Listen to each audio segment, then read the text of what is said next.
দীপা হসপিটালে এসে নার্সকে জিজ্ঞেস করে এখানকার পেশেন্ট কোথায়। তখন নার্স বলে ওনার তো ছুটি হয়ে গেছে। তখন দীপা বলে তাহলে আমার সন্দেহটাই ঠিক, মিশকাকে সোনাকে তুলে নিয়ে গেছে। আমাকে তুই আটকাবি না রূপা, আমি একাই যাব। আজকে নিজের জীবন বাজি রেখে আমি আমার মেয়েকে বাঁচাবো। মিশকা ঘরে আছে কিনা এটা দেখার জন্য সূর্য মিশকার বাড়িতে এসে সূর্যের সঙ্গে মিশকার একটি ছবি দেখতে পাই। তখন সূর্য বুঝতে পারে তাহলে মিশকা সত্যি বেঁচে আছে।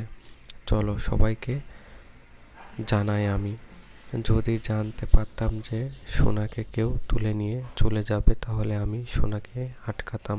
দীপা মিশকা দেরাতে আসে। মিশকা বলে তোমার শত্রুতা আমার সঙ্গে, তুমি আমাকে মেরে ফেলো, কিন্তু আমার মেয়ের কোনো ক্ষতি করো না। মিশকা বলে এটাই তো রক্তের টান, এক এক করে সবাই আসবে আর আমি সবাইকে শেষ করে দেব। দীপা মিশকার সঙ্গে লড়াই করে আর সোনাকে বলে তুই এখান থেকে চলে যাও। সোনা বলে এভাবে মা আমার জন্য নিজেকে শেষ করে দেবে।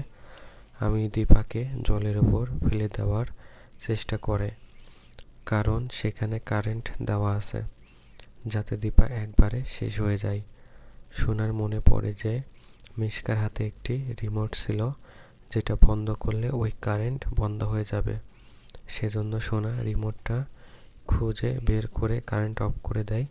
ততক্ষণে মিশকা দীপাকে জলের মধ্যে ফেলে দেয়।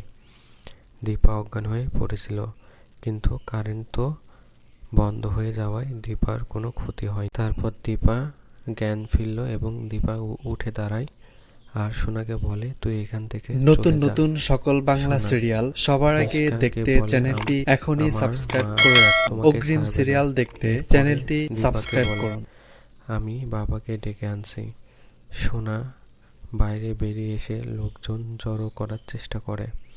ততক্ষণে রূপা সবাইকে নিয়ে সে জায়গায় পৌঁছে গেছে। সোনা সবাইকে জানায় যে মিশকা এই কাজ করেছে আর মা ভেতরে আছে। তারপরে সে অজ্ঞান হয়ে যায়। সূর্য ভিতরে এসে মিশকাকে বলে দীপাকে ছেড়ে দেয়। তখনই মিশকা বলে আমি ছেড়ে দেব তুই যদি আমাকে বিয়ে করিস তাহলে। সূর্য তখন উত্তরে না দিলে তখন মিশকা বলে যখন তুমি আমার হবে না সূর্য, তখন তারা দুজনকে একসঙ্গে মর। এই বলে সূর্য আর দীপাকে একটি ধারালো অস্ত্র দিয়ে খুন করতে আসলে তখনই পুলিশ মিশকার হাতে গুলি চালায়। আর যে জলে কারেন্ট ছিল সেই জলে পড়ে গিয়ে মিশকা নিজেই মরে যায়। মিশকার বডি ভেসে ওঠে আর সেটা দেখে সোনার শরীর খারাপ করতে শুরু করে। সোনা অজ্ঞান হয়ে যায়। সূর্য দীপাকে জড়িয়ে ধরে, এটা ভেবে যে এইবার হয়তো সব কিছু ঠিক হয়ে যাবে।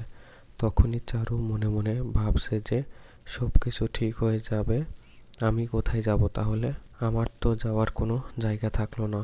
অসুস্থ সোনাকে বাড়িতে নিয়ে আসা হয়। সোনা জ্ঞান ফিরলে রূপা বলে জানো তো, হিংসা কুটি মা নিজের জীবনের বাজি রেখে তোমাকে বাঁচিয়েছে।